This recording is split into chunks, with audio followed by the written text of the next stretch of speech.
Assalamualaikum warahmatullahi wabarakatuh.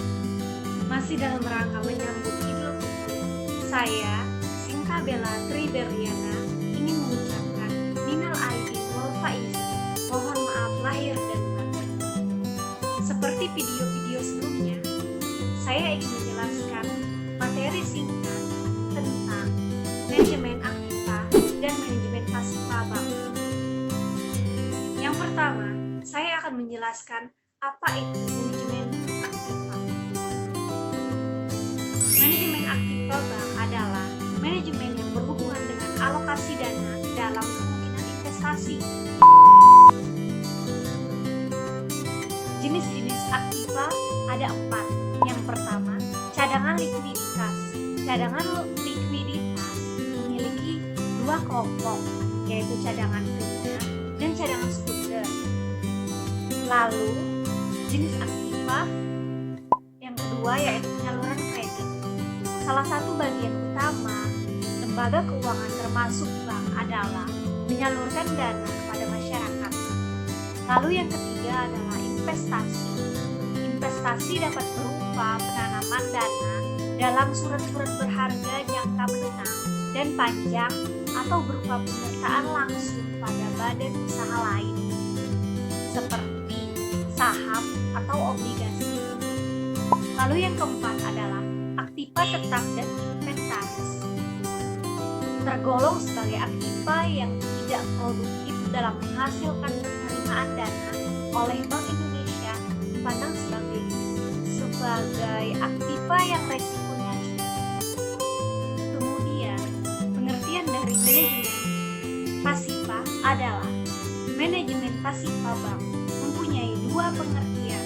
Yang pertama, dalam arti sempit, manajemen pasiva diartikan sebagai manajemen pengelolaan dana pinjaman untuk memenuhi kebutuhan likuiditas yang tak terduga. Sedangkan dalam arti yang luas, manajemen pasiva didefinisikan sebagai suatu proses mengendalikan dan mengkoordinasikan sumber-sumber dana.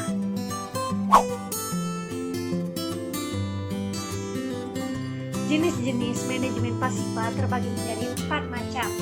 Yang pertama, dana sendiri. Dana sendiri dapat berupa modal di sektor dana dari penjual saham di bursa efek, akumulasi laba ditahan, dan agio saham. Lalu yang kedua, dana dari deposan. Sumber dana dari masyarakat dapat berupa giro, tabungan, dan deposito berjangka yang berasal dari nasabah perseorangan atau badan. Lalu yang ketiga, dana pinjaman. Dana pinjaman yang diperoleh oleh dalam rangka menghimpun dana antara lain terbagi menjadi 3 macam, yaitu call money, merupakan sumber dana yang dapat diperoleh bank berupa pinjaman jangka pendek dari bank lain. Lalu yang kedua, pinjaman antar bank, dilakukan untuk memenuhi kebutuhan dana yang lebih terencana dalam rangka mengembangkan usaha atau meningkatkan penerimaan bank. Lalu yang ketiga, kredit likuiditas Bank Indonesia adalah kredit yang diberikan oleh Bank Indonesia, terutama kepada bank yang sedang mengalami kesulitan likuiditas.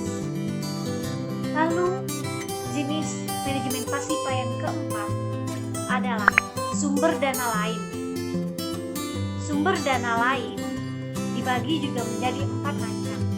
Yang pertama, setoran jaminan, merupakan sejumlah dana yang wajib diserahkan oleh nasabah yang menerima jasa-jasa tertentu dari bank.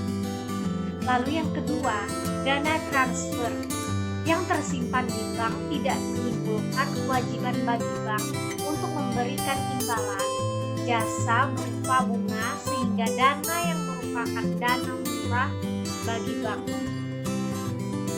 Lalu yang ketiga, surat berharga pasar uang atau SBPU,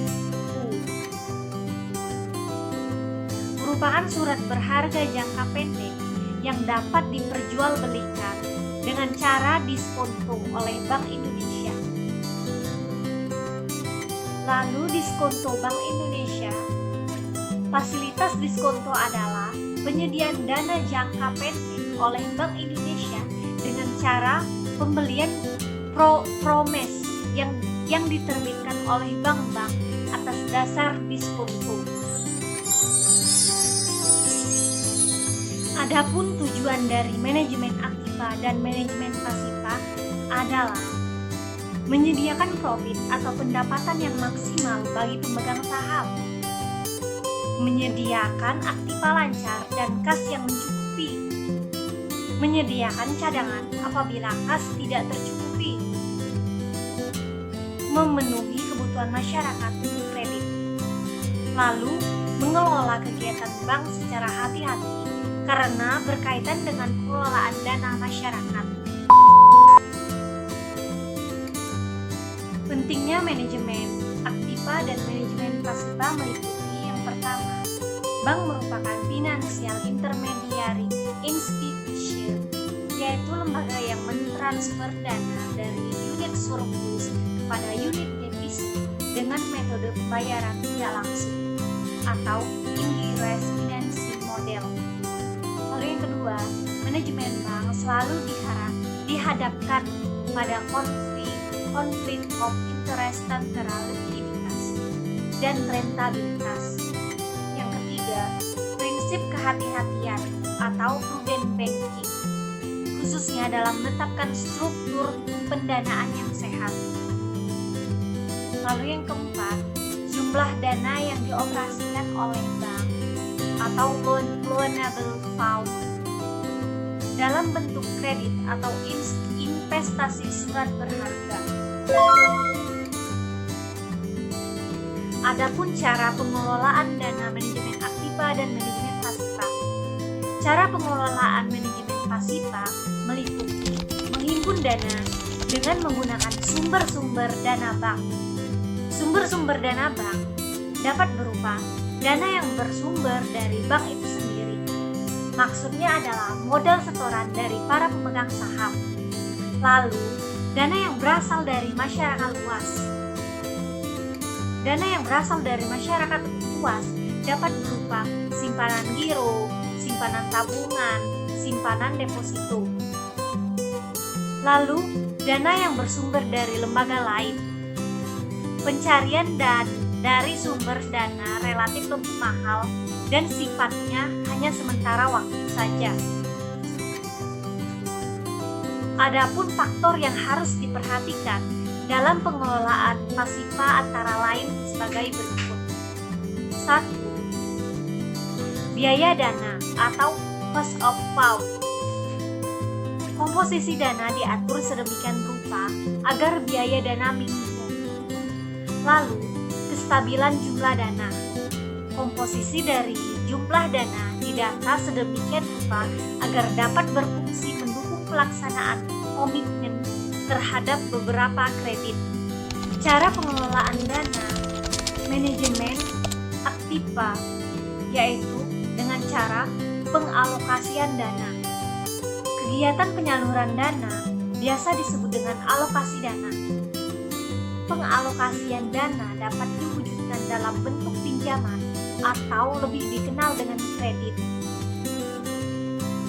Mengingat sangat kompleksnya pengelolaan aktiva pasiva suatu bank dan tentu saja melibatkan berbagai macam bagian dari suatu bank, antara lain penghimpun dana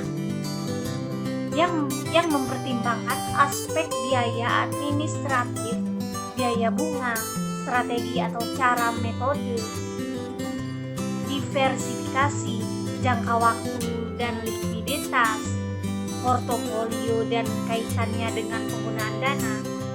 Lalu yang kedua, penggunaan dana yang mempertimbangkan aspek likuiditas dan jangka waktu, resiko, rate of return, biaya bunga, diversifikasi, portofolio dan kaitannya dengan penghimpun dana. Pengelolaan manajemen aktiva dan pasiva bank dapat menggunakan pendekatan seperti whole of fund.